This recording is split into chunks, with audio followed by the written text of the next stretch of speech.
very, very happy to have partnered with SCI and BASC. BASC Research Foundation, as you know, is a partner organization, and it's a works essentially in the field of power sector reforms, and has done some incredible work in that domain. And we have been working together over the last 3 to 4 years. So thank you very much, ladies and gentlemen, for joining in. This is a very important discussion. It can't be more important because the times that we're living in, electricity and power issues is going to be very, very critical. As you all know, Electricity Act 2003 is the statutory framework that governs generation, transmission, distribution, trading of electricity. And also, while keeping in mind the interests at different federal levels. And we have regulators in every state. It's a very complex system of regulation. There's much that's been talked about. There's been much that's been talked about in the context of regulatory reforms to have a better power sector in India. But these conversations have been happening for quite some time. And just as we were discussing, and these conversations have been happening for almost decades now, two issues really stand out. One is and these are recurring issues, that discoms are perpetually in the red. So discom reforms and power sector reforms go hand in hand. So how do you solve that problem? Personally, I feel that there are a lot of discom losses also have to do with externalities. That would mean how we using our water in agriculture, how we what kind of water conservation and other power conservation technologies do we have in our industries, etc., etc. So there's also a need to look at that. But right now, we will not be focusing on those aspects. The second is that there has been a talk about getting private sector investment in the power sector. So what kind of commercial incentives can be there? This is also a continuing discussion that's been happening. But just as we were discussing these issues, we were hit by COVID. And one of the most important things that, at least to my mind, that comes is that we have stranded capacities as the industry comes back on its feet, or is trying to come back on its feet. It would require cheap power. But the fact is that the cost of supply is still quite expensive. So that's a dilemma that we'll have to deal with. How do we really provide cheap power at the same time support our industries, but at the same time ensure that our cost of supplying power is not that high. Otherwise, we will not be able to sustainably look at power sector in future. So I'm not going to discuss the amendments in detail right now. Simran is going to be doing it, but just a couple of quick thoughts on that. The timing of these amendments is very, very interesting. So I would also like panelists to also discuss the timing and what the context of these amendments and the timing of these amendments as well. Broadly, they relate to viability of discoms, sanctity of contracts, payment security mechanisms, regulatory regime, and also talks about requisite amendments to the Act to bring out renewable energy policy. And of course, last but not the least, about cross-border energy trade as well. So with that, I would hand it over to my colleague, Simran Grover at BASC Research Foundation, but would like to acknowledge the support of BASC Research Foundation and SCI Foundation in putting this together along with Indic Associates. We are very, very thankful to our partners, and very, very thankful to all the participants and the speakers who have joined us today. So with that, let me invite Simran to take the discussion forward. Thank you. Thank you, Abhishek. I hope I'm audible to everybody. I welcome the seasoned experts and thought leaders who have joined us today. And I thank you for this learning opportunity for public policy practitioners like myself. As an output of this roundtable, we do intend to put forth a joint submission to Ministry of Power with willing stakeholders present today. While I'm confident that today's discussion shall help inform and shape our individual efforts at the same time. We shall, of course, take cognizance of the current realities and demands of the future to derive policy change. But I shall also urge the panelists to apply Chesterton's fence principle, according to which reforms should not be made until the reasoning behind existing state of affairs is understood.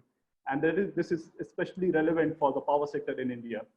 Foremost, we need to reflect if the proposed amendments are mere patchwork to address some concerning issues, and if it's time for a new regulation, new legislation altogether. There are a lot to discuss between the proposed amendments, but we shall be focusing on 4 sessions, starting with the regulatory regime. Some of the most significant amendments proposed are designed to grant more power to appellate bodies, enforce regulatory discipline, especially in setting tariffs, and inhibit an intervention by the state governments. In a definitive shift of decision-making towards the center, multiple selection committees for appointment of respective state electricity regulatory commissions are replaced by a single committee at the center. This committee shall constitute a retired judge or an active judge from Supreme Court, 2 secretary in charge from the center, and 1 chief secretary each from 2 states on rotation basis. In an effort to enforce sanctity of contracts, electricity contract enforcement authority is proposed to be constituted, while affairs concerning regulations and tariff determination shall be strictly within the ambit of regulatory commissions. The amendment also directs the regulatory commissions to determine cost-reflective tariffs with any subsidy to be granted by the state government to be directly transferred to the consumers by the state. With this, I shall invite Mr. VP Raja, former chairman of MERC, who has been active in advocacy and reforms within the sector for many years now. Welcome, Mr. Raja. Please, we'll look forward to hearing the thoughts.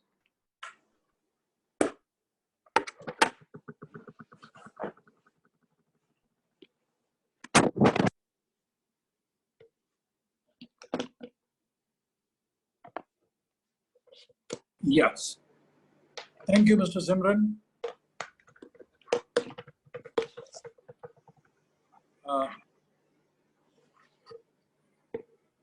A quick, just to remind all of us, the Electricity Act 2003, in a certain sense, was the extension of economic reforms that this country commenced after the balance of payments crisis, and what was started by when Mr. P.V. Narasimha Rao was the Prime Minister and Dr. Manmohan Singh was the Finance Minister in 1991.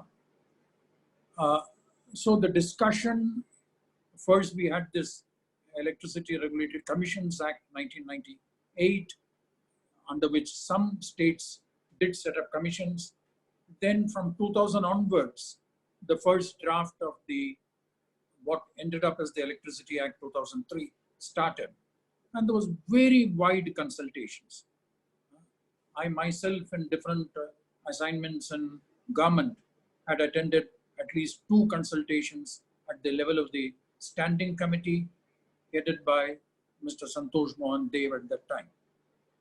The intention of the act was multifold, which is well summarized in the preamble of the act. But amongst all things, it also wanted more investments into the sector. And investment always meant you need to create faith that and a level playing field. The moment you have multiple players, you need a level playing field and you need a body on which faith can be bestowed by potential investors. And faith can also be bestowed by utilities, consumers, all stakeholders. So that is the background of constituting the state electricity regulatory commissions, the Central Electricity Regulatory Commission. And obviously, a second intention was to change from the integrated system which we had of generation, transmission, and distribution to greater and greater reliance on markets. So this involved unbundling of the erstwhile state electricity boards and separating them out, unbundling it, and basically creating two kinds of markets. A wholesale market. In the wholesale market, supply will be everybody who generates electricity, conventional, non-conventional, including renewable, all the generation. And the demand will be obviously the distribution companies, most of which even now continues to be with the government sector, almost 97, 98%. A small amount of private sector exists in distribution. So that is the wholesale market. And looking back the last 17 years after the act came into effect, certainly a large amount of investments did take place. The contribution of the private sector in electricity generation has gone up to almost 45, 47, 48% of the total generation capacity today. So that should be considered a success. Of course, there were problems there that coal couldn't keep pace with the amount of investments that was taking place in new generation plants. And today we have this other problem of stressed assets line. There was a second market to be created, and the second market was a retail market. And that is a very major market reform with a stress on competition. But the two things, important provisions made in the Electricity Act to bring about this retail market, one was the provision of non-discriminatory open access. Another was progressive reduction of cross subsidies. Now, these are the items. First, you'll remember in the first formulation of the act, which was passed by Parliament, all these things, the cross subsidy should be progressively brought down to zero. And then an amendment was made within a year, mostly because of the pressure of the left parties on whom the government was dependent at that time. And this bringing it to zero was deleted. And now, then later through the tariff policy, they said make it at least within plus minus 20% of the cost of supply. But without going into those micro details, these two steps of progressive reduction of cross subsidies and open access, and the two of which are intimately related, really, well, we have not done too well. We have given open access as and when required, depending on particular years. When there is a shortage of supply, there is a demand for a lot of open access. But non-discriminatory open access as a system didn't really, it was ups and downs, has not worked as well as it ought to have. Various attempts were made to push it, including in between that every load which is more than 1 megawatts must necessarily buy through open access from the market. Didn't work, on ground didn't work. Then the last set of proposed amendments, 2014, when the previous avatar of the present government came to power, they brought out a set of amendments which went to the standing committee. It was introduced in Parliament, referred to the standing committee. They gave a report. The main item there was separation of carriage and content. That appears to have been buried. Those set of amendments, which again went through a lot of discussions. And now we have the very recent proposed amendments notified on 17th of April. As far as these amendments are concerned, the first is clearly it is not a game changer. It is incremental in nature. An important thing which has been introduced is so-called Electricity Contract Enforcement Authority, a completely new institution to act as the main body for dispute resolution. This has created a lot of debate. It in a certain sense takes away powers which were with the electricity regulatory commissions and takes it to a central body headed by a judge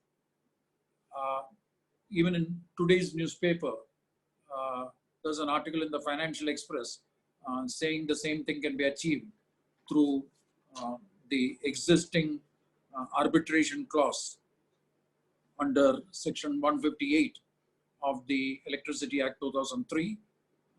But I have my own reservations on that also, because I remember while working as chairman MERC, I had occasions, and then I did seek legal advice on what are the matters which the commission should decide and what are the matters which can be sent for arbitration. What I recall is I was basically advised that anything that involves tariff or anything which will impact the consumer directly or indirectly must be dealt with by the commission. The reason is consumer representatives can participate in commission hearings, while in arbitration, they have no part. But if you look carefully into the Electricity Act, if the intention of creating this enforcement authority are to look into power purchase agreements, everything has to do a lot with consumers. Almost 90% of what we do with, including contractual issues, it can't be said the consumers have no interest. So that is one kind of a debate which arises from this. The second thing that comes is, in my opinion, the role of a regulator is different from the role of a judge. Judicial organizations are meant to implement the constitution and the laws. The regulator is expected to be judicial in his application of mind. He is expected to make people feel that whatever is being done is just and fair. Reasoned orders are to be given. In spite of all that, his job is different because he has to balance the interest of in particular, the consumers and the utilities. While a judicial function does not involve this balancing. And PPAs are also balancing mechanisms. In my own view, PPAs, this is my personal view, the problem we have had with PPAs is we have tried to have this 25-year long-term power purchase agreements. And with hindsight, the simple system of economics is, if you try to peg both the quantity to be purchased and the price, you're going to be in trouble because the market is always dynamic. And that is what we have ended up doing when we have this long-term power purchase agreements. We have fixed both quantity and price, which looking back is a serious mistake. I know a lot of contracts, at least abroad. I dealt with in one of my jobs a set of contracts where we were selling illuminate to the United States, some firms, and they always had a clause called meet or release. If the prices of that commodity becomes very volatile, they have the first right to refuse. So if they want the quantity, they will say we will meet the higher price, give it to us, or they will release you from that contract for that particular year. So some kind of a meet or release contract. I think this nature of the PPAs and the contract is what needs to be looked into. It is not contract enforcement, which is the real problem in my view. I think there are a few other points. I don't know how much time I have already taken. But the right. We can come back to that, sir, Mr. Raja. I'm very intrigued about one of the first things that you started with, which is that the initial intent was to introduce more private sector participation, and to streamline the activities of the power sector. Now, if you speak of the regime, which is what parts that this particular amendment seeks to change, I'm struggling to still understand how these amendments or proposed amendments are going to lead to that, except to some extent the selection process, yes, but not completely understood that. Because what I find missing are things like how do you harmonize regulatory practices around the country? You have so many regulators. So what, you don't have certainty in terms of investments, scrutiny of investments. There are no harmonized standards. I mean, that question is still open. So on one, I like to react to that. At the Yeah. end of the day, it all depends on the quality of the regulators. Quality in terms of not mere knowledge, but what kind of a human being he is. He must be well trained in law, in economics, in finance, in the intricacies and the technical matters of electricity. But more than all that, he must be a just and fair person. I think what happens with a number of regulatory commissions, I'm not finding fault with any individual, is that knowingly or unknowingly, a regulatory capture takes place either by the DISCOM or more often by the state governments when it comes to SCRCs. Because whether one likes it or not, the government controls the regulator not merely through the judicial areas, but through administrative areas. Right. Many regulatory commissions depend on funding on the state government. Luckily, MERC had independent funds. But I know many commissions, if they don't get grants from the government, they may not be able to pay salaries. So I think regulatory capture is a major issue. Yeah. So, and a lot of problems on contracts, non-compliance of PPAs are not merely because of regulators going wrong. It has all to do with the political economy.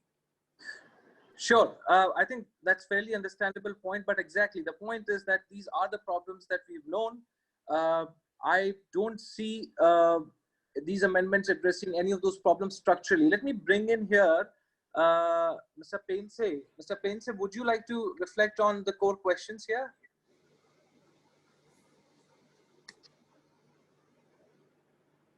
Mr. Painse? I don't think he can hear us. Okay. Can I turn to Mr. Tabriz Malawat?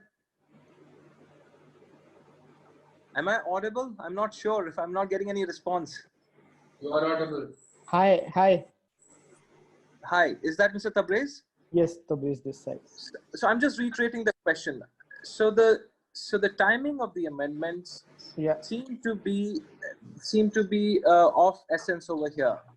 At the same time, we have a situation. If you do a plain, simple reading and some shallow analysis of the amendments, I don't know what others have to say. This is particularly my own feeling in this, that we have still not been able to connect where do we want to go.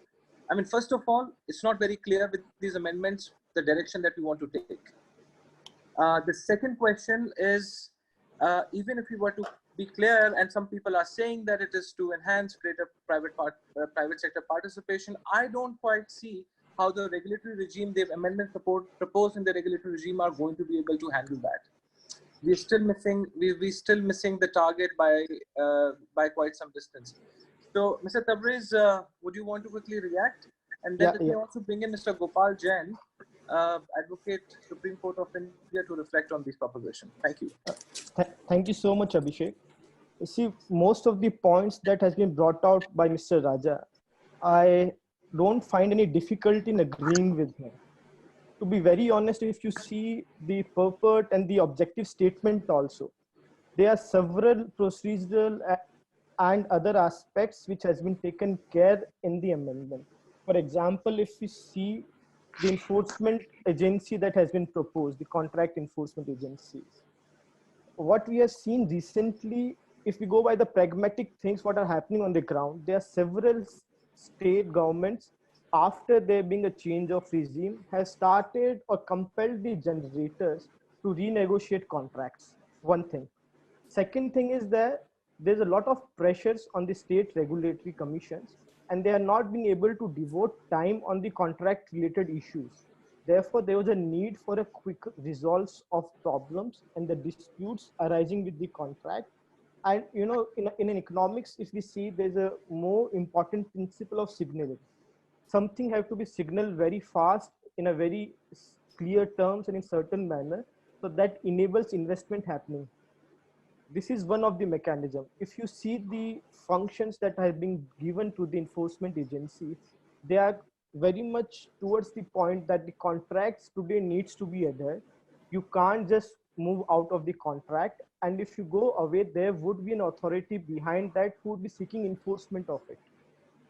And for if you see all ease of doing rankings and everything, even the contract enforcement mechanism and the how good is the judicial setups with respect to enforcement of contract, in that ranking they also get some kind of points. So this is a very critical aspect of ease of doing business, that there is an authority which is specifically there in this sector who is going to enforce contract. And if you see, if you see it from the perspective of a businessman, if someone has invested $1 million of, or $500,000 in building a plant, and his revenues are not secured, for example, we have a payment security mechanism in place that will, ensure that the payments would be paid out. Then contracts which are signed in order to protect the investment, those contracts are going to be very much abided by the distribution companies.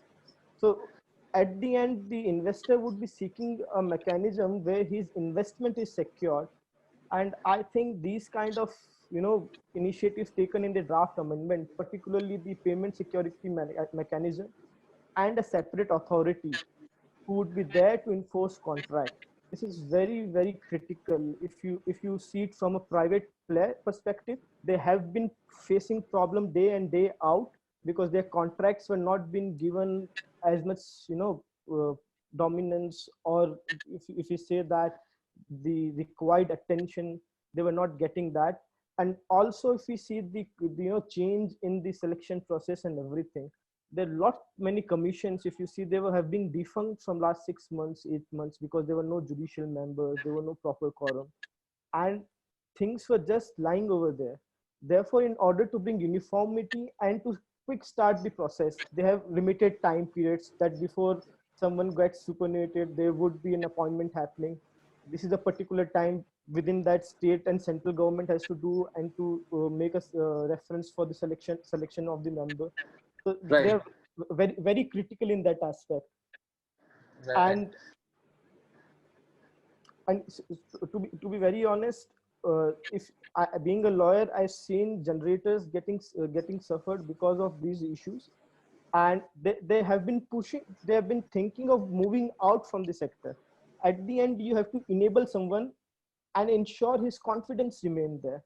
So these kind of things would obviously going to boost up their confidence and incentivize them to remain in the sector or to put more money. There's so many promoters, we have seen that they've installed a project, but they're not inclined to have even second unit of it because they see a lot of problem with respect to the recovery of the money and all. Tabrez ji, I also have to keep time. Let me just bring Gopal ji. I'll just put a last comment on it. I'm sorry for that. Mr. Raja has highlighted about a meet and release clause. So in one of the PPA, I'll tell you, we have put up a exit clause that if a tariff is not been agreeable to the parties, it's a 62 tariff determination procedure. Either of the parties has a right to move out of the PPA. You won't believe we face so much fierce, opposition from the regulator, despite his not having jurisdiction over the issue. That no, we don't want to have these kind of clauses, and that the issue is stuck in the court proceedings for last 2 years, and the person who have made investment, he's not been able to get even through the process of tariff determination. Thank you. Thanks for bringing them up. Let me just bring Gopalji. Gopalji, of course, you've heard the comments. 2 specific questions to you. What is the direction that you see with these amendments? Where are we headed? The second is the constitutional validity of taking out powers from the regulator and trying to centralize them. Thank you very much. I think we can take it for granted that it was time to revisit the Electricity Act 2003 And therefore, it's quite clear that there was a need to boost the functioning of the power sector, to promote clean energy, bring about reform and change, to incentivize investments, have sound tariff policies. So all that is again. I specifically want to focus on the question that you put to me on the new authority. But before I do that, I want to just set the context. If you step back and see what is our track record on sanctity of contracts, this is not just in the electricity sector. This is a major chronic problem we have. And you probably know that while India has gone up in the ease of business ranking of the World Bank, but sanctity of contract, India remains among the abysmally poor in the lowest of the low range. So merely bringing about a new authority, according to me, would not necessarily mean that contracts are going to be enforced. Second, I want to give an example. We have the Contract Act, and it's the public policy of India that contracts, the integrity and sanctity of contracts must be met. But it's more in their breach than in their performance, because the mindset in India is to introduce some kind of equity into the decision-making process. Now, we came up with the Commercial Courts Act in 2017. That was supposed to deal with commercial issues, but it was still housed in the same civil court, quote unquote, premises. So the culture was the same. Now, traditionally, when you look at the initial PPAs, for example, at the time of Enron, they were all had English law provisions. And the point was, under English law, they scrupulously adhere to the sanctity of contracts. It's a culture of discipline, a culture of enforcement. It's a commercial decision-making mindset. So I think the single most important thing, if you want to fix this issue, is not whether it's the commission or whether it's a new authority or whether it's arbitration. You need to have a commercial environment of decision-making. You ensure that contracts are well negotiated, they have fair and reasonable terms. But when it comes to enforcement, the most important aspect is read the framework of the contract and give effect to it. Simple things like payment by discoms to Gencos has become such a full-blown problem that the dues are over 90,000 crores, looks more like an NPA figure. And we saw companies like Bhushan and SR, I mean, their dues were in a significant range. So I think the need of the hour is really, according to me, have commercial online dispute resolution, get decision makers who are not necessarily legal or judicially minded, but who are economically, commercially, and financially minded. If you create a culture which is a cultural environment of commerciality, looking at the commercial deal, looking at the business side of it, the finance side of it, then and only then, according to me, can this be resolved. And secondly, as a sequel to this, I say that in the enactment, we create an expert body called a regulator. Then you have an appellate body. The appellate body has technical members. And then on top of it, you have the Supreme Court, which has no expertise in these matters, but an appeal lies there. So a decision of experts is ultimately looked at by brackets open, not experts in the field. So I think the whole regulatory appellate body architecture and landscape has to be customized to the needs of a sector, particularly like the electricity sector, where there are so many commissions, there are no standardizations, there are no protocols, and then you centralize everything in the appellate body and then a second appellate body, which is supposed to look at it. So I think this whole thing requires systemic rethinking. And if you have experts, then it must be experts all the way through. If you want commercial or monetary disputes to be decided, perhaps it's time that we go to arbitration, because now the arbitration process has been streamlined, made time-bound. So I think this is what requires far more debate and discussion.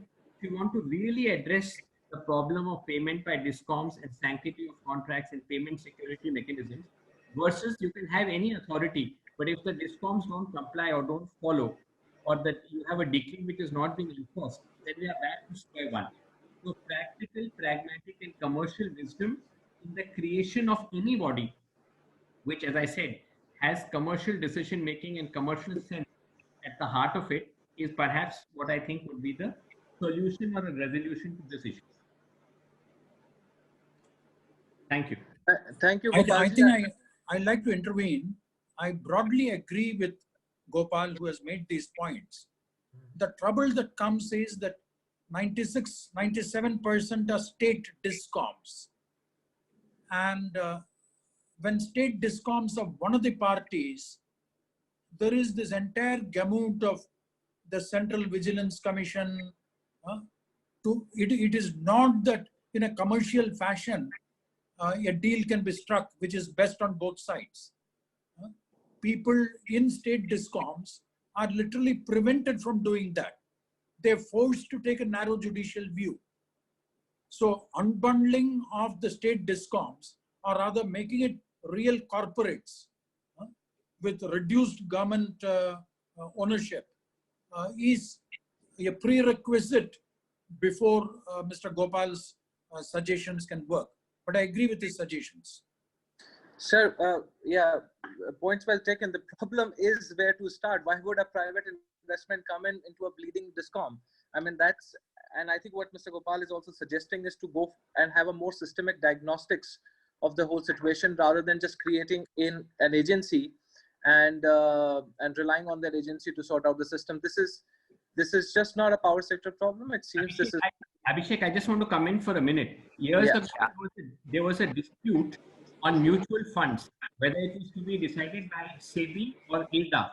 Instead of just deciding whose turf it lies in and putting a jurisdictional Lakshman Rekha, they created another body on top of it to decide. If you don't have the contours of the law defined, then a new body, like it happened in electricity with interstate generation, whether it be CRC or state, why have turf war and jurisdiction battles? Investors want a return. If their money is stuck, they go to authority. It should be settled and decided. So let's not leave anything open-ended in creating friction between a regulatory commission and a new body, which is inevitable because you're taking away something and giving it to somebody else. So a new system of authority enters an occupied field. So I'm saying let's not go down that path at all, and let's make something which will have effective from an investor, a Genco point of view, if the money is to come to them, and the payment security mechanism and enforcement must, like an English court decree or award, must result in the fruits. So they want to see the fruits at the end. You don't want to be caught between one or the other authority. Right. Well, yeah, can you hear me? Yeah. Thank you, sir. Mr. Pense is here. Mr. Pense also just request all speakers to briefly introduce yourselves because others may not know. And my name is Ashok Pense. I have been working with Regulatory Commission for almost last 20 years as consumer representative. There are 2 points as Mr. Raja and the gentleman said, that we had regulatory commissions which are functioning for 17 years. Now, if we are not in a position to achieve the result via regulatory commission, then improve them. Why are we trying to create one more body? This is the first point. Then let me go to the second point. See, what they are saying is this is a dispute resolution. Even after dispute resolution, the crux of the issue goes to what is at the end of the dispute resolution, there has to be some financial impact, and this financial impact will go in the area of tariff. So that means they will have to once again go to the regulatory commission. Let's take 2 quick examples.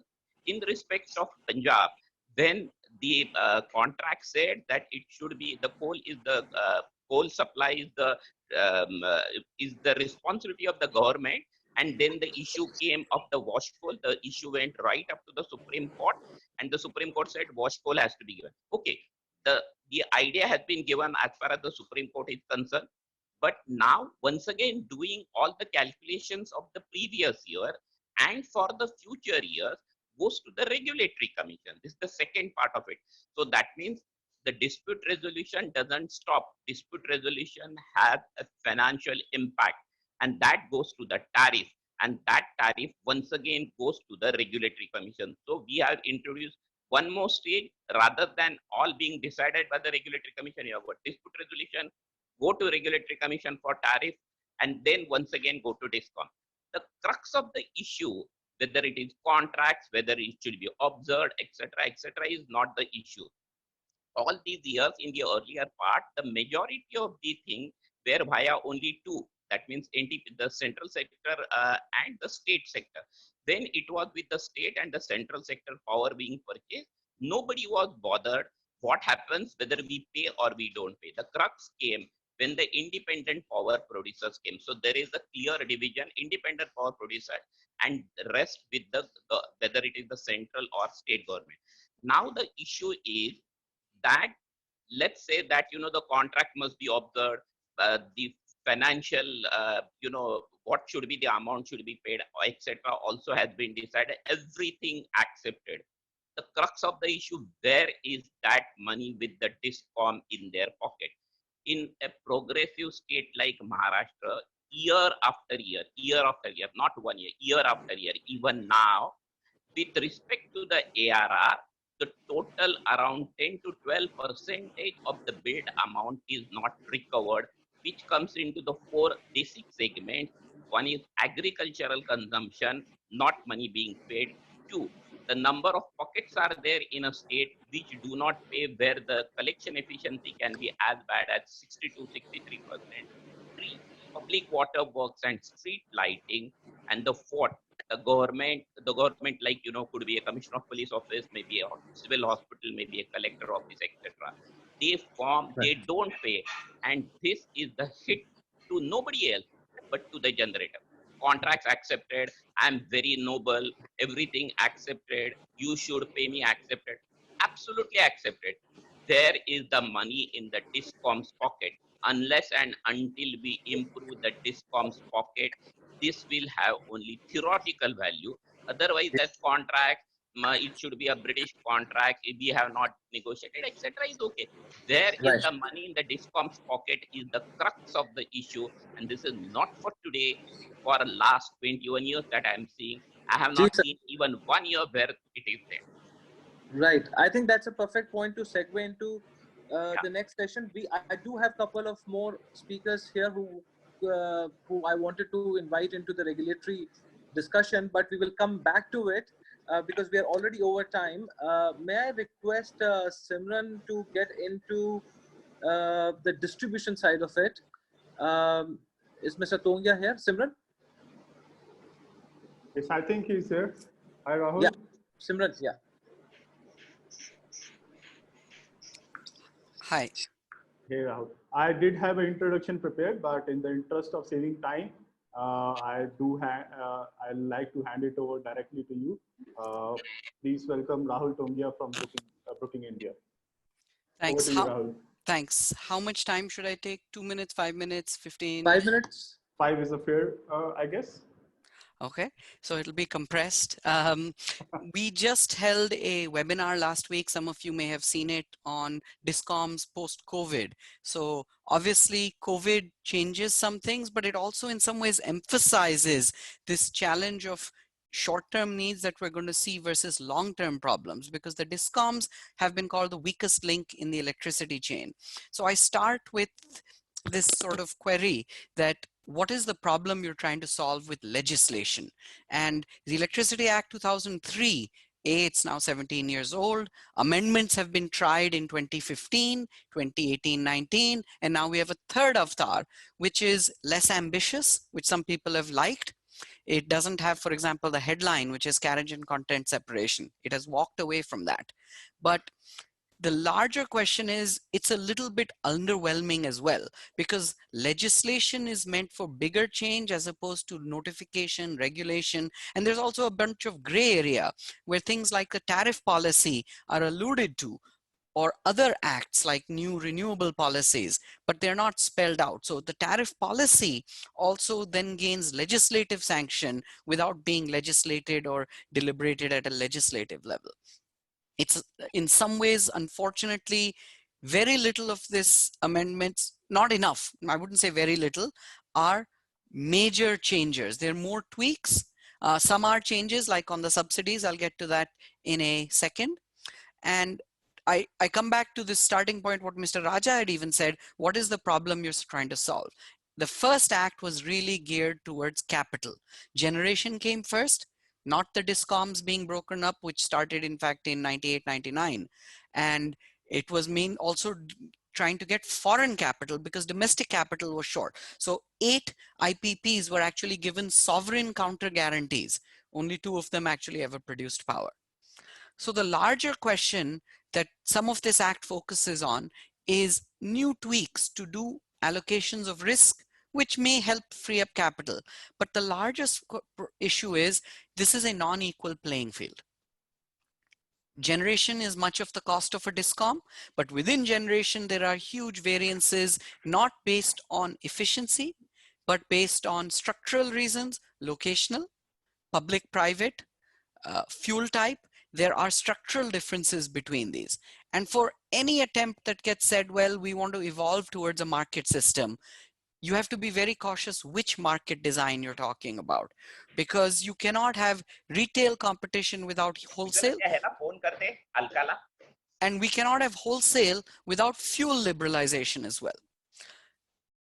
The focus in this act seems to be less on the discoms other than the subsidy side in a few aspects. But for example, this new entity, this new authority that will look at contracts, it's like we're creating a new rule. Thou must follow the rules. Like the earlier speakers had said, we already have contract law, we already have appeals, we already have APTEL and going up, but yet those are not used properly. And let's not forget something that Mr. Raja and others have said. The biggest stakeholder in all of this is the government. So do we really see this new entity saying, well, this government needs to be pulled up? That's been the missing link. The largest defaulter to the discoms, not just of O's, but also of subsidies, not as a consumer only, but also of subsidies, is the discom and the state governments. So who pulls them up? That is a major elephant in the room that we are dancing around only up to this date.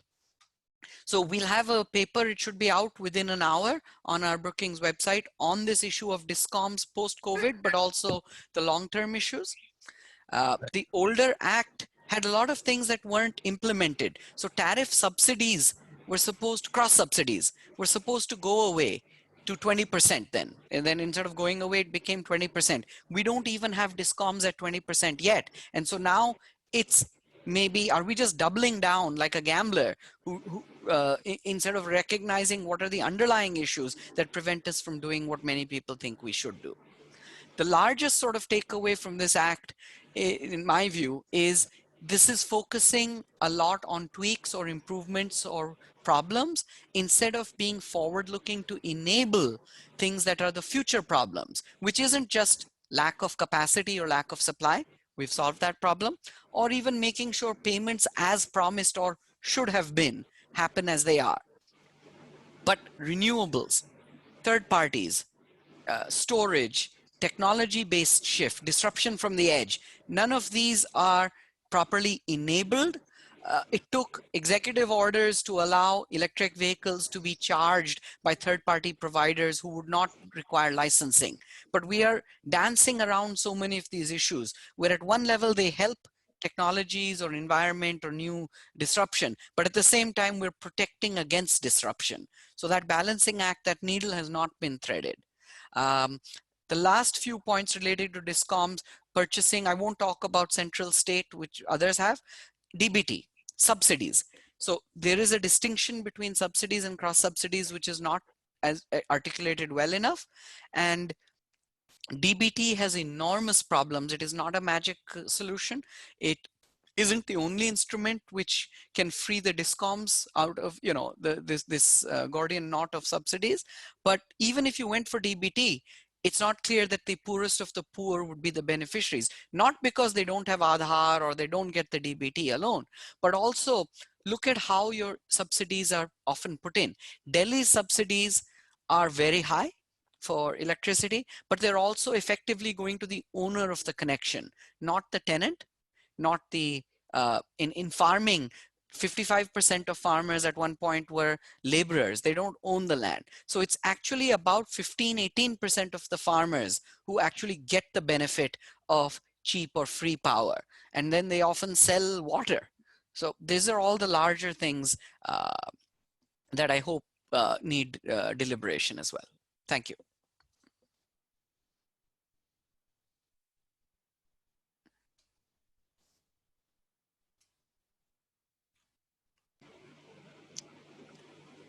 I will say extremely well said. The entire issue, one way or the other, of discoms is an issue of the political economy of the state. Is the state government part of the solution, or sometimes part of the solution and sometimes part of the problem? So I'll just have one quick rejoinder, Rahul. As I was saying, I was muted. I didn't realize. I was listening to you a couple of days back in your webinar, and I think it was Mr. Pradhan, or I think you spoke about it. Is the fact that there is no reason why private investment can't come or things can't become better at Discom level, because it is essentially a cash business. So if you price things right, you are going to get a lot out of the sector. Now, even if you consider that DBT may have their inherent issues, but considering that those issues will get resolved, do you see DBT could actually nudging Discom financing in some way or the other? I think, again, let's get separate theory versus practice. You know, it certainly could. The theory is not only helpful, but the underlying implications are also helpful. So you would incentivize efficiency. If I give power for free, pump sets are inefficient. Delhi's subsidy of 400 units is so damn high that 86% of people are getting it, 91% 6 months a year. And now I have no incentive to save power. The newest avatar of Delhi subsidies, unlike the first round, which was 50% subsidy, is actually zero bill up to 800 rupees effectively. And so if I'm consuming 100 units, I have no incentive not to use 150 units. So this mechanism of getting the price signals right is, to me, absolutely spot on. But that is a larger challenge of why aren't we doing it that way, which has less to do about DBT. You could still have direct subsidies to go to the Discom instead of through DBT. It's a separate route. There's other routes available as well. But the larger question is, if you do make it to the end user, and now states don't pay, they're not paying today. So why do we really expect them to pay on time to a guy who has no voice often? And there'll be loopholes upon loopholes said ki nahi, this is your problem, we tried, look, I've got the platform, people aren't showing up, it's their fault, their problem, etc. Until we address the larger systemic issues, it's not clear that you can rely on DBT alone unless you get all your homework done right, your secondary mechanisms. And this comes back to the regulator that has been there before. In this paper, that will be out in an hour, we asked this question. Let's say there's a target of AT&C loss reduction and the Discom doesn't do it. Not because they're idiots, not because they don't want to, but it's an overly ambitious target. It's just something that's not practical. Just like a certain quantum of DBT isn't practical in the current or even historical fiscal future. Forget post-COVID per se. So how do we adapt? We compromise through shell games, delayed payments, revolving, and all of these things. So either we need to head on get clean with our accounts, accounting and incentives and payments, fixed versus variable cost, all of the above. It's very hard to just fix a little bit of this. So the question that I'm posing in that paper is, let's say something doesn't go as planned. Either DBT doesn't show up on time, or the AT&C loss didn't happen for whatever reason, because it was too ambitious, frankly. Then what? Are you going to shut them off? Are you going to tell the Discom, bhaiya, aapko no more supply, you're not going to allow to be buying from any generator? Will I cut off those 10% people, farmers or whoever, not just agriculture, but households who didn't pay their bill? And they'll say, bhaiya, it's not my fault that the DBT didn't show up on time. Now what? Right. Can I interrupt for a minute? I wanted to share some data. See, the whole crux what we are talking about is, one of the major problem as far as the subsidy is concerned, state governments are not paying. Let me share about 6 states. Now, as far as the Maharashtra is concerned, the amount of subsidy being given is equal to 7%. This is about 18-19 data, not last year, about 1 year data back. Maharashtra has got 7% of ARRs equal to subsidy. As far as Gujarat is concerned, it is 12%. Haryana, Punjab, it is 20 to 24%, and Bihar is 33%. Leave Bihar on one end. Let's go to Maharashtra and Gujarat. Maharashtra government is paying subsidy to the Discom on a monthly basis. Taxes and duties which are corrected every month are going towards that, and at the end of it, some correction is there. Now, if the government of Maharashtra is paying to DISCOM the subsidy, even then they why the DISCOM is failing in paying to the generator. The issue is we do even let's try to take one simple example. We have got 3,200 crores of amount to be recovered from the residential consumers in less than 300 units. I do not want to name the cities. There are cities in Maharashtra where the collection efficiency is 63%. Now, is it possible for us to disconnect them? I don't know. Let's look at, I'll give two specific examples of Maharashtra. Now, let's look at Maharashtra's 44 lakh agricultural consumers. 7 rupees the average cost of power, 1 rupee 50 paisa we charge them.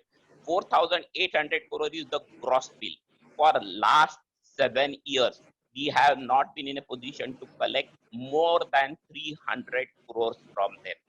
So always, and year after year, 4,500 crore is shortfall. Let us assume, names assume that that the agriculturist is given those 2 rupees that government is giving and 3 rupees 50 paisa. Will he now, since whether comes or not come, when even at 1 rupee 50 paisa is not paying, will he pay 3 rupees 50 paisa? And do we have the guts to disconnect 44 lakh consumers? The answer is just simply no. This is the second part. Third part of it is even let's try to go to even one more thing that is coming to our knowledge. What we have done, we have got solar feeders. Now this is a new thing which we have done, whereby during the day we have been in a position to give power to those about 12 or 15 feeders which came in September or October or so which is equal to about some 24 megawatt or so. So that means they have got power at 1 rupee 50 paisa. They have got power during the day, not at night, so they get convenience. Are those 12 feeder people paying? The answer is no. So the crux of the issue is not necessarily all the time depending upon the state, the subsidy amount. And as the earlier speaker mentioned, the subsidy, even if you go via DBT, will go to the name in which the electricity bill stands, not the actual user, which is the problem. So what we are trying to say is it is not the subsidy amount that is the problem, because in Maharashtra, Gujarat, the governments are paying, but even then the high discoms are not paying. So what we are saying, he's the culprit, let's kill him. The answer is no. It could be in Bihar, maybe 33%, but not with 7%, not with 12%. Mr. Payne's point very well taken. I have just a couple of speakers in this particular session. We're slightly running out of time, so I have to keep the time. I'm sorry for that. I would love to hear you out otherwise, but you can all the speakers who have additional points can write into us so that we can incorporate that in the reporting. Let me just bring in Mr. A.K. Bora, who is a former MD of JBVNL, to put his rejoinder to the things that have been said in the context of DISCOMs. Sorry, can I just make a small point, Abhishek, before? Sorry. Can you share, Rahul? Rahul, right there. Can you first just let us know what you'll be attributing or how you're doing, because we are also directly writing to the government. So we want to be sure that this isn't muddling that message or anything going on. Or for my particular sake, if you want to use something, if you could just please let me know what you want to attribute or share. That will just be helpful for ensuring long-term value. Absolutely. We will take care. What we will do is that once we have the larger sense that is emanating out of it, we will circulate. That, and should you feel that this is something you disagree or agree, please do point that out also, so that we are very, very clear on how we're taking this forward. Hello. Right. Good afternoon. Okay. This is A.K. Bora, former MD Jaipur DISCOM. See, I have only 4 points to be mentioned. Number 1, related to the distribution sub-licensee. See, already there is a provision for the franchisee to operate, and now this is a confusing point coming in, that there will be a sub-licensee with the approval of the commission. Earlier it was with the information of the commission, distribution licensee, existing licensee can introduce a franchisee. And if you read the proposal, both the provisions are very similar. That ultimately the distribution licensee will be responsible for the acts and operations of the either it is a sub licensee or it is a franchisee. So it is totally unclear that what is the meaning for bringing in this distribution sub licensee thing in between. Maybe that it is related to that they want to give the powers to a distribution sub licensee to have its own open access or source of the power, but it is not clear from the existing provisions. So, or maybe related to some company matters which they wanted to handle here, but it is not clear. Number two, I would like to say ECEA. Now, this is another body they have introduced for the contract dispute resolving, but it is a sub-court of the APTEL. According to the provisions, it will be act as a sub-court of the APTEL. Its decision is challengeable in the APTEL. Then that means that we are unnecessarily it is we are making it lethargy in the decision making, because then first is that this ECA decision, then after APTEL decision, or in between maybe that some arbitrator will be there, and then Supreme Court. So issue is not going to be settled early. And by that time, the very sanctity of the existing PPA will lost, and the repercussion will be too high. So this is another point. Third point is that they are saying that for all the matters, the tariff policy has to be followed by the state commission. Now, tariff policy is framed by the MOP under the Act. And here, what is now transpired from this proposal, that the tariff policy is superseding the Act and making it mandatory for the regulatory commission to follow. So earlier it was a guiding factor, and it is to be cleared from the, it needs a clearance from the now that whether the regulator can apply his mind for setting up the tariff with regard to the cross subsidy and this thing. So this is another, and then I would like to add upon Mr. Bora. Yeah. No, you can come back in later on. Okay. Yeah. Thank you.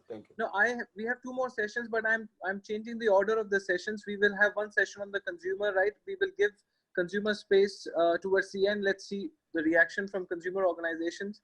But I like to bring in renewables so that you can have a comprehensive sense from consumers towards the end of this discussion. So basic question, and we are skipping the slide in the interest of time. Basic question as we segue into the renewables. First, why do you need a amendment to bring out an energy policy and decide on new RPOs when we have already been doing that? That's number one. The question number two is, what is the future of renewables in the context that we are in currently? And I'm talking about post-COVID context, because you already have surplus capacity. And why would, so in that sense, where is the future of renewables in that context? The third addendum to that question is, between the large scale and decentralized, where do you see greater focus, greater traction coming in the days to come? Thank you. Disha, floor is yours. Hi, Abhishek. Very quickly, just want to make a one-line comment. So in the introduction of the Electricity Act, it lays the directive principle of for environmentally benign policies. I believe it is time for a more aggressive commitments in terms of defining objectives, and if the panel can reflect on that also. So it goes more than renewables. I think we do need to look at overall emissions of the sector and dealing with aging assets, thermal assets. Yeah. Thank you, Simran. Thank you, Abhishek. Good afternoon, everyone. Thank you, Abhishek and Simran, for providing me an opportunity to be part of this discussion. I'm Disha. I work at the Council on Energy, Environment and Water as part of the Renewables team. The Council is one of South Asia's leading policy research institutions. And I would, without taking any further time, I'd like to share with everyone that internally at CEW, we've been reviewing the proposed amendments and putting together a set of recommendations based on our research efforts and learning, understanding about the sector. And I would like to take this opportunity to share some thoughts on how the Electricity Act amendment could enable a faster transition to renewables, clean energy, which I think the current draft seems to fall short of doing. While it does have the potential to improve the attractiveness of the sector to investors or improve the performance, the propositions right now have the potential to do so, but like the other speakers also said, quite a bit of definition and clarity would be required. Where I would like to begin would be using this opportunity to amend the Electricity Act.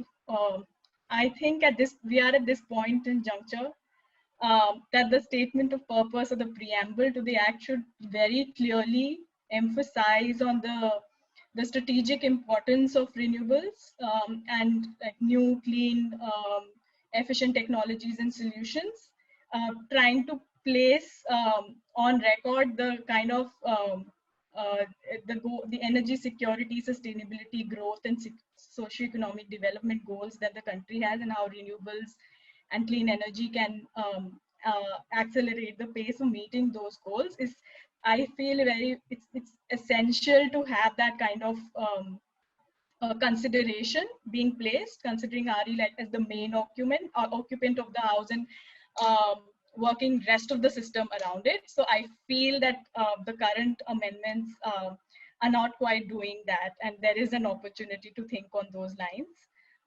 At the very basic, I even don't find the amendments including the definition of renewable sources of energy or distributed energy resources, or even on the consumer side, right to produce electricity at their own premises, or right to choose um, sources of electricity.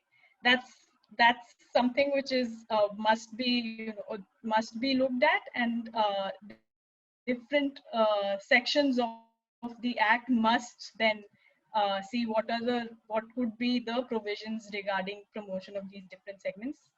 Very quickly on the tariff determination principles again, I think that we must add metrics like environmental impact reduction or emission reduction, factoring economic costs. So like Rahul was saying earlier, there's so much of distortion in the wholesale pricing, retail pricing. So trying to come up with the metrics which might not be applicable right away, but at least having that kind of an acknowledgement and a metrics gives you a kind of a phased out approach of how actually will you transition from the current regime to the next phase or the next set of regime.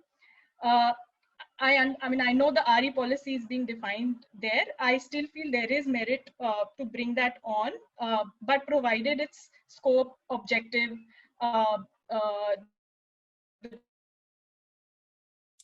development and review process or have certain things, which is right now also, I mean, the intent under the national tariff policy was to align states to, for example, say reduce cross subsidies by a certain trajectory, but that doesn't happen that way. So the RE policy mechanism, how it should work is to not, it's to more like bring along states with the center. So there might be some kind of mechanism that should be explored, how to better achieve alignment between the center and the states. So that probably on the policy sides, there's more clarity or more specificity required in the act itself at this stage itself. very important from the point of view of planning for the future. And this, again, some previous speakers have alluded to planning for the future build out and enforcing like a bottom-up approach, and institutional roles, responsibilities, and functions to do so for integrated energy resource planning, generation, transmission, distribution. Of course, consumers also being vital part of the system.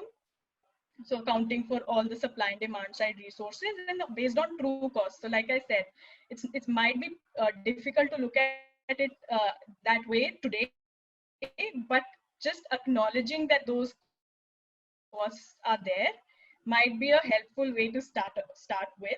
So why not look at the key institutions that are there in the sector today? So we CEA, we have the National Load Dispatch Center, we have the CERC, trying to just revisit and redefine the institutional roles and responsibilities. I feel sort of non-negotiable, given that we're standing at this cusp of changing consumer preferences and just a paradigm shift on how we've generated, transmitted and distributed electricity. I think it's important that this kind of planning exercise happens in coordination between these institutions being coordinated, and therefore that kind of a process informs the national target setting exercise, and also informs the kind of subsidy and taxation regime that we have currently in place.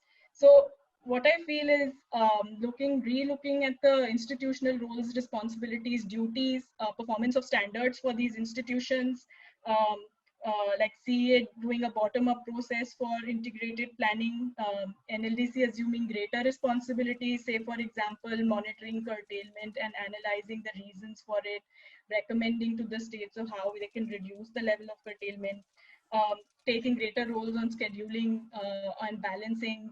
Probably maybe the LDCs should be taking greater responsibility or should be authorized to say sell or buy electricity to operate ancillary services markets, or alternatively maybe a greater coordination between the NLDC and the power exchanges to be able to operate the ancillary services market. So some of these added roles and responsibilities which will have to be played, which are not being played so far, is very, very essential.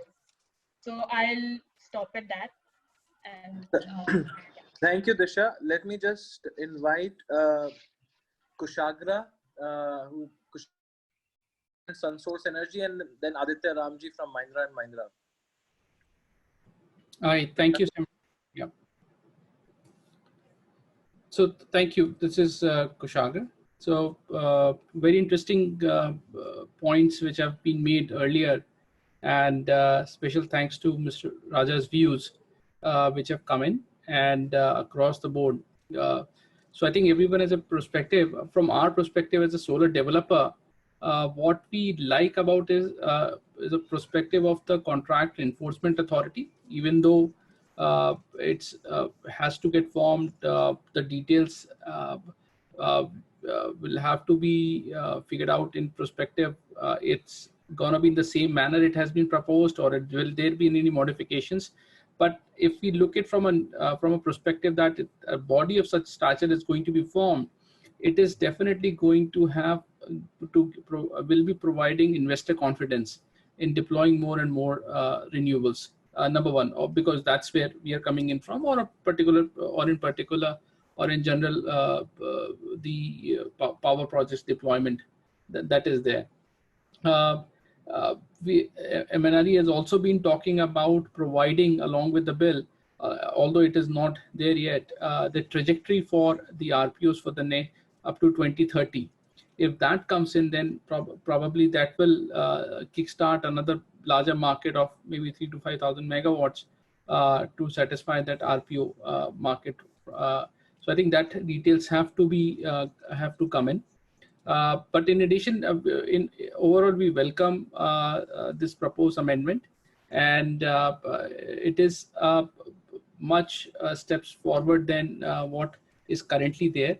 And disputes like what has happened in Andhra recently, where the central state issues had happened, and because of which a lot of power developers, including a lot of renewable developers, have suffered, and because of which the country has seen the stalled of the investment coming in. Hopefully those issues are going to go away, although it has to be seen. But we see it as a very welcome step in the right direction to boost the investor confidence. Thank you, Kushagra.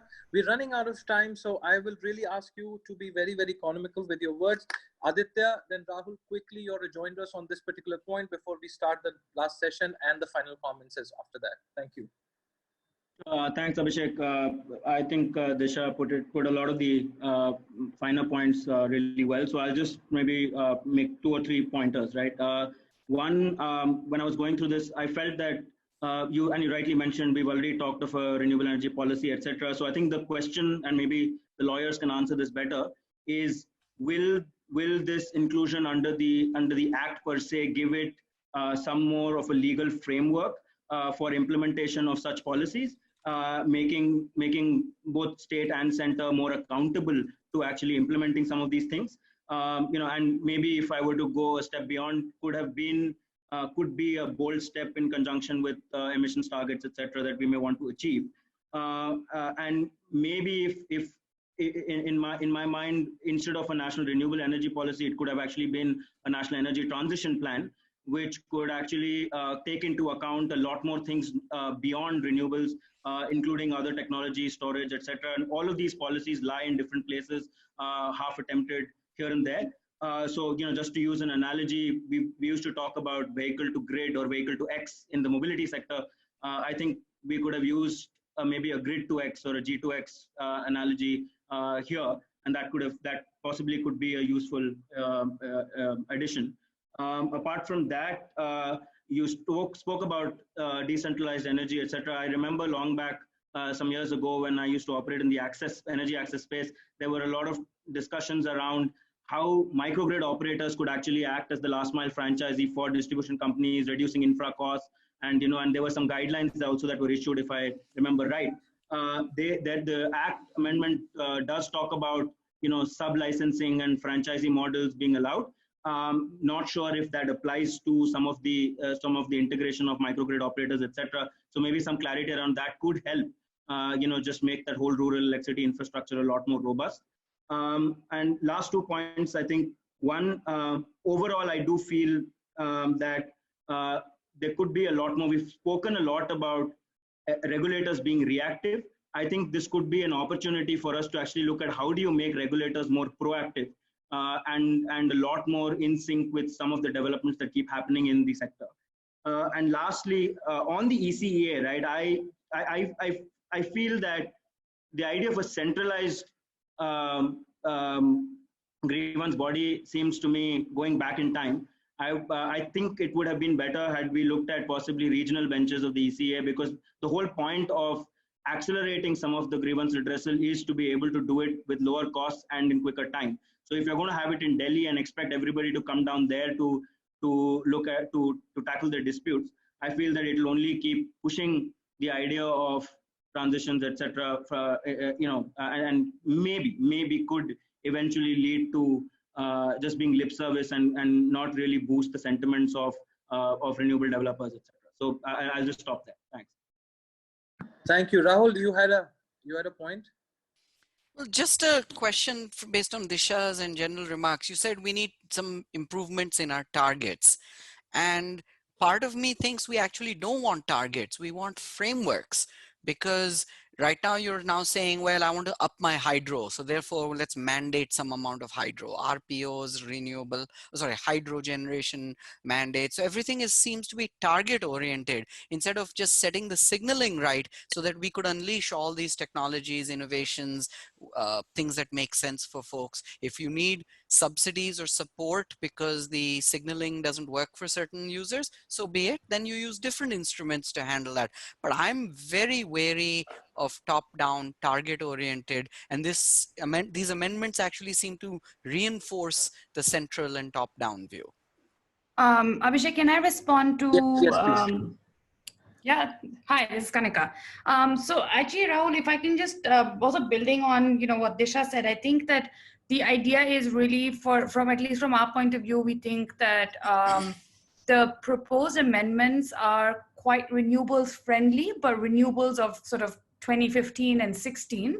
And this goes to the point that Aditya was just making about maybe for the most part, utility scale renewables are not they don't need the kind of support that is currently being extended to them, but we need to think a bit more about transition. Actually goes to your point around what happens with the ones, you have more disruption, as we're seeing, with round the clock, with battery storage, with electric mobility as that comes in. So actually the recommendations that Disha outlined, which are missing from what has been proposed, are actually very similar to what you're saying around frameworks, but also around institutional structures that can hold everyone accountable. There's a little bit of slipping through the cracks that keeps happening, and it's because of the power sector has so many different players that there is a lot of buck passing. And the good things, as Kushagra said, is actually the proposal where there is new entities that are being proposed for implementation of contracts, but then again there is the flaw of kind of everything is tariff related. So what is really going to be the space for this new entity? But also other commentary that the amendments provide on institutional matters, such as references to the tariff policy, to the electricity, to the renewable energy policy, and makes them kind of binding.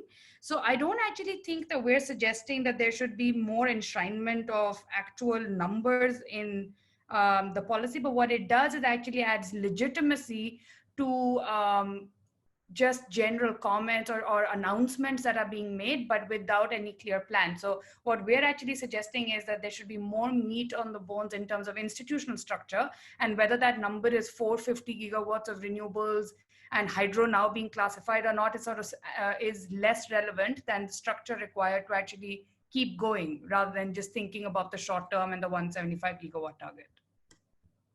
Thank you, Kanika. Thank you for this very sharp Abhishek, comment. I can just add a few points over here. I will just on the RE energy. Yeah. See, basically, as of at this stage, we can't provide details in the act itself. There would be certainly policy would be coming out from the central government in relation to renewable energies. And for that, there's already a ground created under Section 176. So if we see the amendment in 176, there's already provision for the policy with respect to amendment made in Section 3A. And with respect to compliance perspective, if you see, there's a new amendment made to Section 142, where the penalties has been increased. So if you don't comply with the RPO obligation like the earlier one, when there were not that much monetary obligations, now there's a lot of obligations on it. And thirdly, on the contract authority, there has been proposals that there would be benches of this authority around India. It may not be centralized permanently in Delhi. For initial point, it will start in Delhi, but gradually it will shift to other parts of India. Thank you.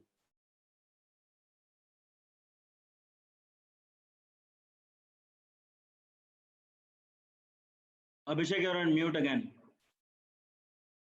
I'm going to use the moderator's power to fuse the last two sessions because we're already out of time.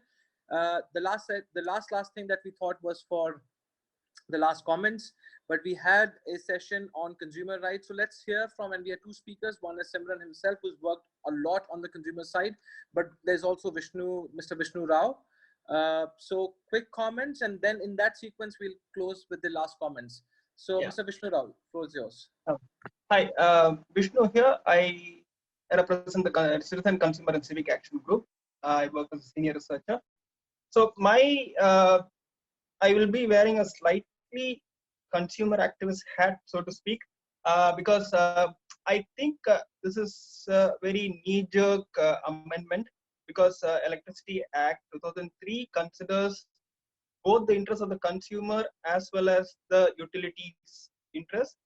But the one fundamental difference is the social policy aspect of the amendment is not brought out. What is the social policy we are driving to aim at? What is it that we are trying to achieve through this, other than contractual implementation or tariff increase or tariff rationalization, so to speak?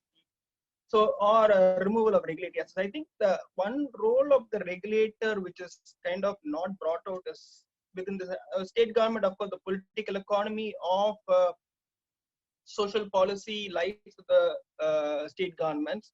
But if you really go through the regulatory orders, at least in Tamil Nadu, you see that regulators have been drivers of social policy in the power sector. That is, I think, that is a recognition that we need to give, that regulators, not only the state governments, but the regulators themselves are drivers of social policy, and that should continue to happen given our social and economic situation of our country where we are at now.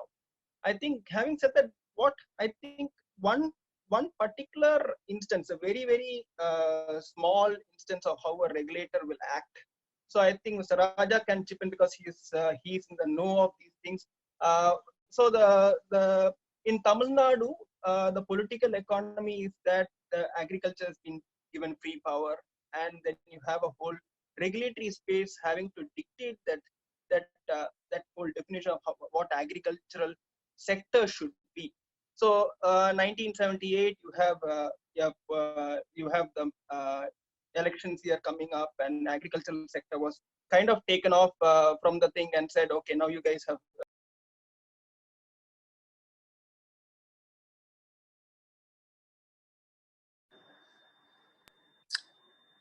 I think, yeah, I'm sorry, I just got cut off. So the definition of agriculture was essentially removed from the records, so to speak. So then what happened is that the regulator has to then define the role and space of agriculture.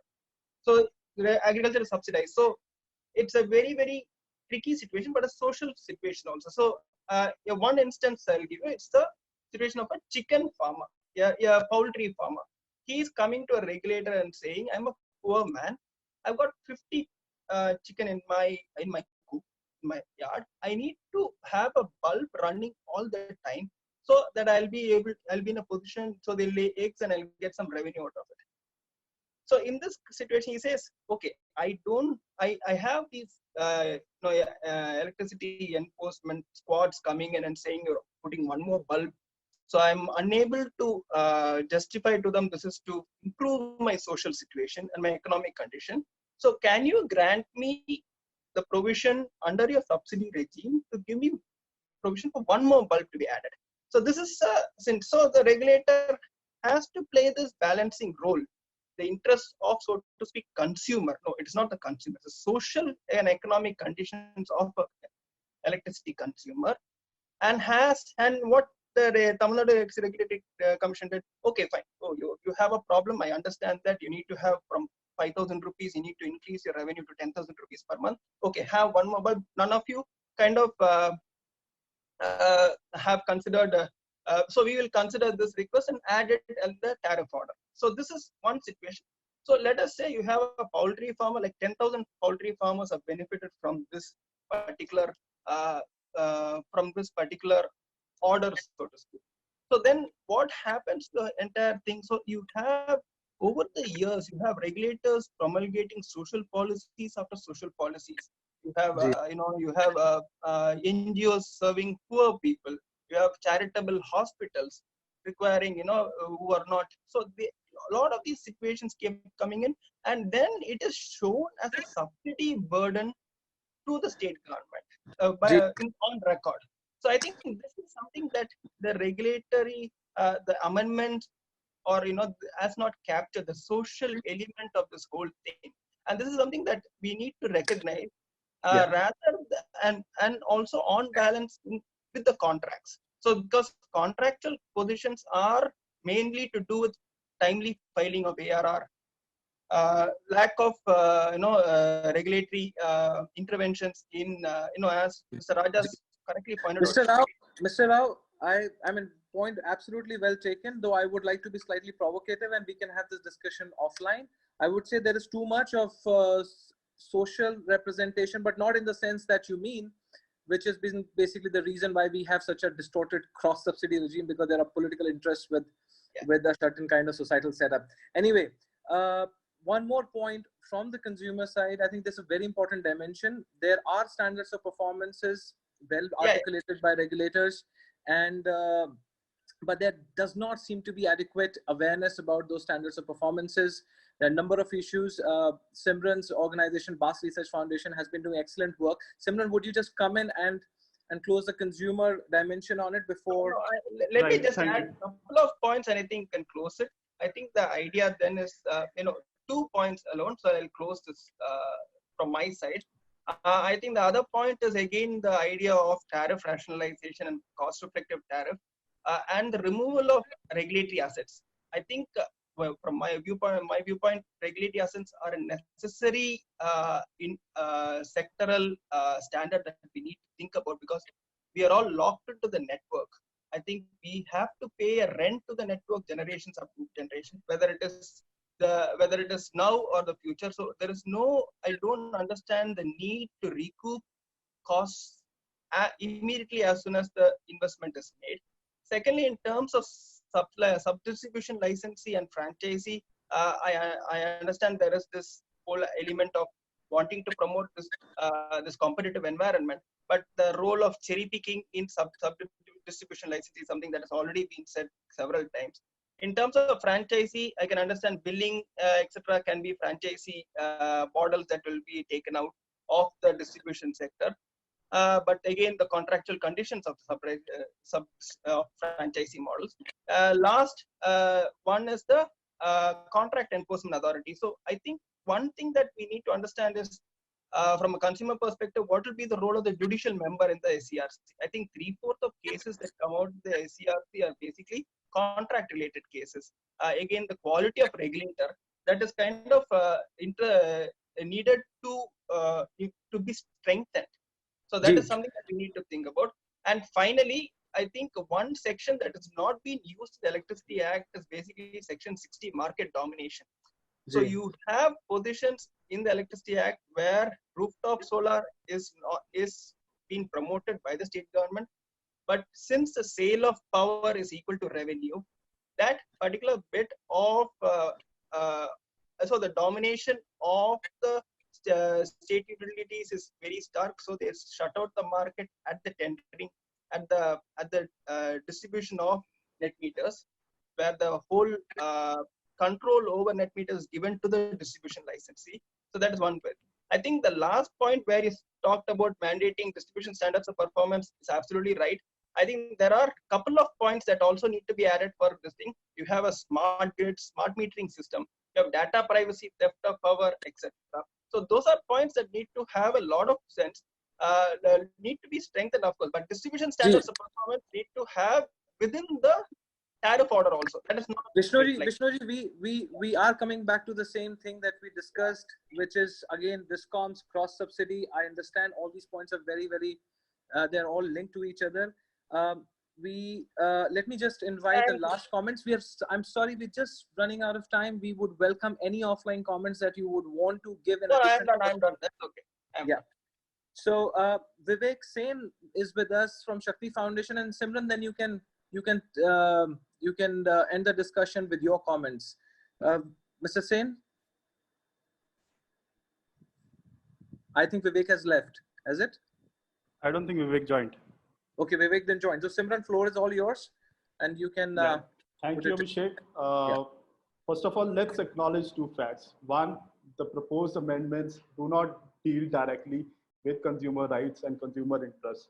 And to say that there has been no learning since 2003 to require reflection on consumer-specific clauses is either outrageously arrogant or inconsiderate towards consumer interests. Secondly, as a co-host, I must apologize that even in this discussion, the topic of consumer interest got pushed towards the end. Just indicates how our general perception is towards consumers as an equal stakeholders. Abhishek, you can say, Simran, I understand the limitations of time. Let me register my point, my rejoinder quickly. The reason, there are two things that we've learned from this discussion. One was actually the Discom should have been the first part of the discussion and consumer should be the last part, because consumer must understand everything. So you have the floor. Please intervene on the consumer point. Thank you. Back to the proposed amendments. I think first of all, it's time for the Electricity Act to define 24/7 access to affordable and reliable access to electricity as a right, and which, despite the political mandates, we fail to see this in the proposed amendment. There are a number of issues which we have experienced on the ground from our experience in terms of interpretations and provisions of the acts, original act concerning consumers. Just to highlight, if I talk about, there's a significant ambiguity between section 126 and 135 of the act, which deal with unauthorized use of power and theft of power. The grievance redressal provisions between the two are very different. The penalties and the punitive actions between the two are very different. And often officers on the ground take that advantage of the ambiguity and corner poor and uninformed consumers. Again, as you highlighted, standards of performance, I think the interpretation of tariff policy and standard of performance and supply code does not hold up to international best standards. That being said, there's a humongous disparity, regional disparity between urban and rural compliance and standard of performance. We see compliance, which is the weighted average across the distribution circle, and the numbers may seem okay, but if you go on the ground, there's a huge disparity between the quality of services between an urban and semi-urban and rural sectors. Thank you, Simran. Thank you, everybody. I think we have a lot of points discussed. What we're going to do, and to answer Rahul, your point as well, we will record this information, analyze this information, and also circulate amongst you all, just to verify the accuracy and also some other comments that you may have regarding these issues. One last point to sum it up. I'm very, very curious, maybe we can have some offline discussion, is that, again, this question that we asked, that the timing of these amendments and the times that we are living in currently is very, very important. And I think we need to think a little bit more on that, because what we really need is to kickstart the economy. We need to go hyper local. That means cost of power has to be cheaper. The cost of supply is expensive. Let us deliberate on how we can get it. Are there measures we can reduce the cost? Is there renewable integration? What is the future of DRE? These are still open questions that we could not answer in today's discussion, but we look forward to, with this discussion as a base, to sort of deepen that discussion as well. And lastly, what kind of implication these proposed amendments could possibly have in the political economy of India and central state relations? So I think these are two open questions, and we will continue to research and deliberate upon these questions. Once again, thank you very much for joining us. It has been very, very nice of all of you to have given us such great inputs. We'll keep you posted on next steps. Thank you.